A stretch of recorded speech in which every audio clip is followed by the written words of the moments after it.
Okay, now it's part two, and so the other one is just like 13, almost 15 minutes long, but I want to finish this testimony. It's probably going to be broken up into 3 or 4 uh, parts or chunks or whatever. And then another thing I wanted to mention was where was I talking about before was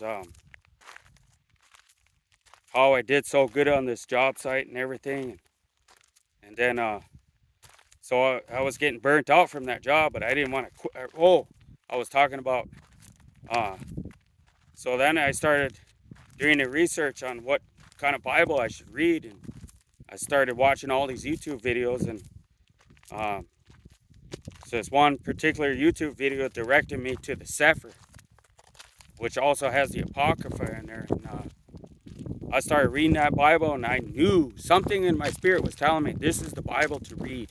This is the Bible, and I was like, wow, man.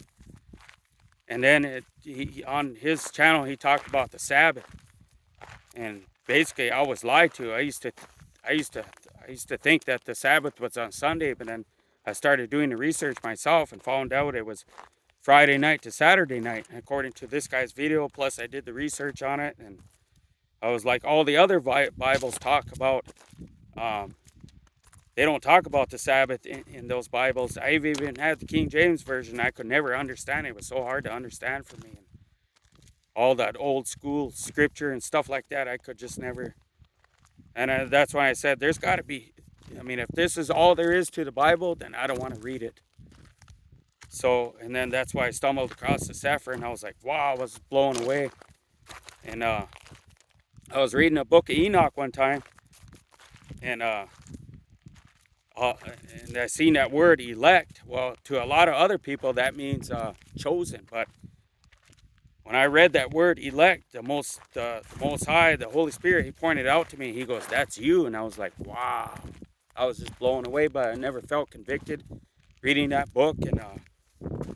And to this day, I still don't feel convicted by it, even though it's not canonical and this and that. There's a lot of stuff we're not being told. A lot of it's kept hidden and hidden in plain sight sometimes too, and a lot of it's just lies. And so I asked my work if I could take Saturdays off, because normally we work 6 days a week, 60 hours, and plus I was getting tired anyhow, and I was making good money, so I could afford it. And so I took Saturdays off, and I couldn't believe how much God had blessed me, not only with rest, but with provision, and finances and supplication, whatever you want to call it, and more money, on that job, and it was like more purpose behind that, and I was like, wow.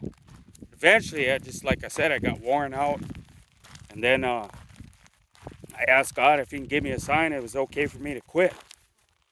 So the first sign was it rained. So I was like, okay. And then I doubted God again. I always doubt Him, and then He gives me a second sign. So I asked for another sign.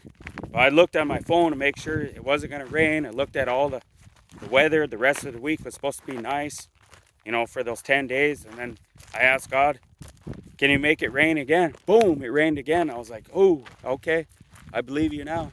So I got to my uncle's, started reading, watching Mark the Messenger again and a few other videos. And he was saying, if you're hungry and thirsty for God, read 10 or more chapters, 10, 20, or 30 chapters a day. And I was so hungry for Him. As I was reading, I was staying with my uncle. As I was reading, I finished the whole New Testament. First time in my whole life, I read it in under a month. I was so hungry and thirsty for God. And then I didn't notice right away, but I noticed over time, God gave me He gave me a little tincture, that peace, and I was like, wow, this is what I was missing the whole time. I had His presence, but I didn't have no peace. The peace that surpasses all understanding. And I finally got it. That was the missing link or missing piece to the puzzle. And well, then I was like, well, there's got to be more to life than just this. I got to have a purpose. There's got to be something. So I asked God for 2 more signs again. So the first sign, I said, God, is it okay I leave? Because I want to leave. I don't want to be here. And first sign, it was a black lady, Antoinette Carter. And Devin kept going on his channel. So I came back to the YouTube channels and I watched it. And they said, yeah, go, hurry up, go. Get down there. And then I didn't believe it. I doubted again. And I said, God, can I have one more sign? But I said to him, this time I'm not going to watch the YouTube videos. Well, I ended up watching them because he didn't speak to me. And this time I watched him, and that Antoinette Carter and Devin, both of them said go. But Antoinette Carter said something different. She said, God's not going to speak to you in the same way. So I interpret that as he's going to speak to creation, the signs and wonders, but no longer his voice.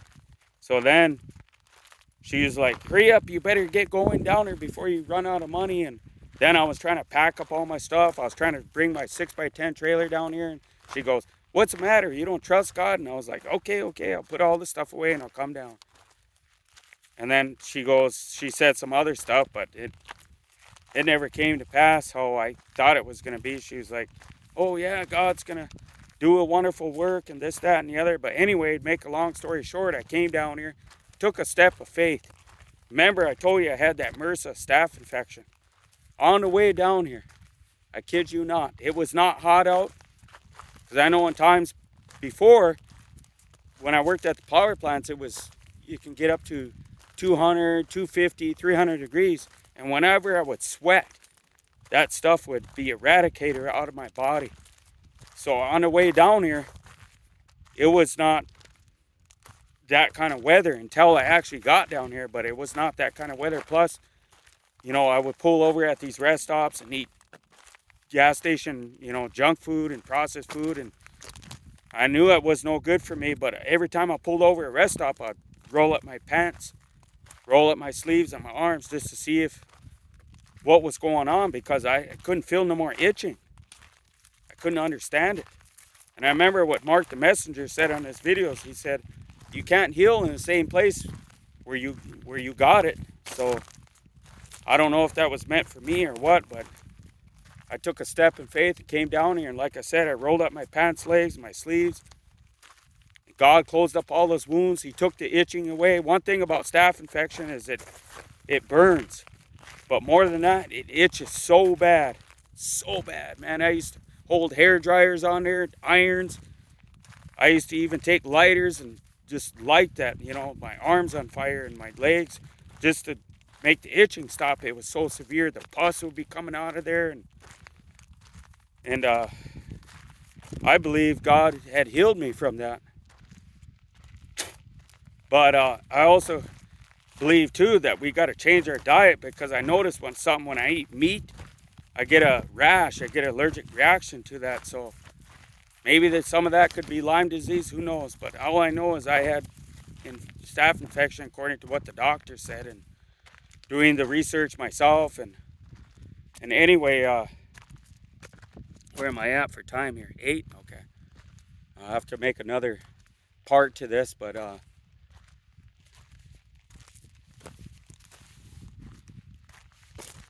where's my truck? Oh my goodness, I wasn't even paying attention.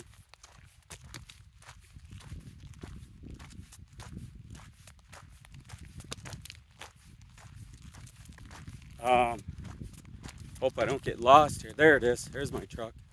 But anyway, whoo, that scared me. So anyway, I seen he had closed up all my wounds, took the itching and burning away. Then I got down here and I got on the watermelon fast, and started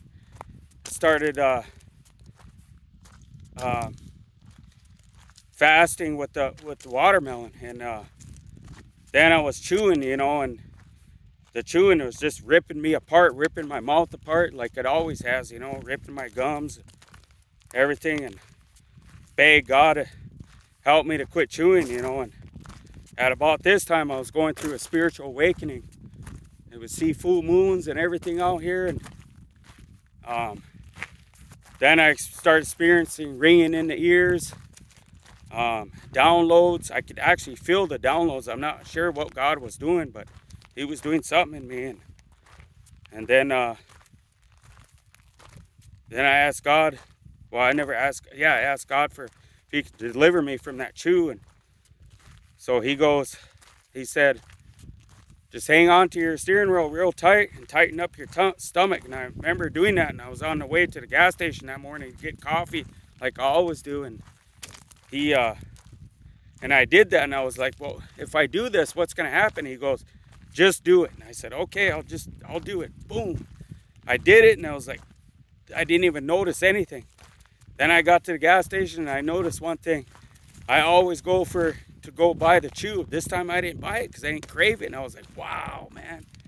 He took that away from me. He delivered me. And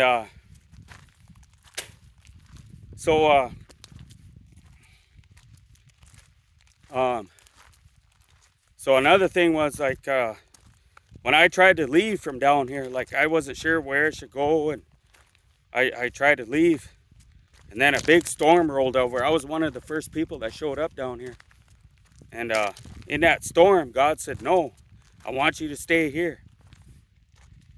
And I couldn't believe it. He spoke to me again. It was like I thought he wasn't going to speak to me in a voice, right? But this time it wasn't a voice. It was hard to explain, but it was like, no, you got to stay down there. So, okay. So, and then every time after that, I would try to go home, and he would put fear in me, and he would take his peace from me. So I was like, okay, I'll stay here. It was like back and forth like that, my whole time staying down here. I would try to leave, because I wasn't sure what I should do, and well, that'll be it for this video, and then I'll make another video.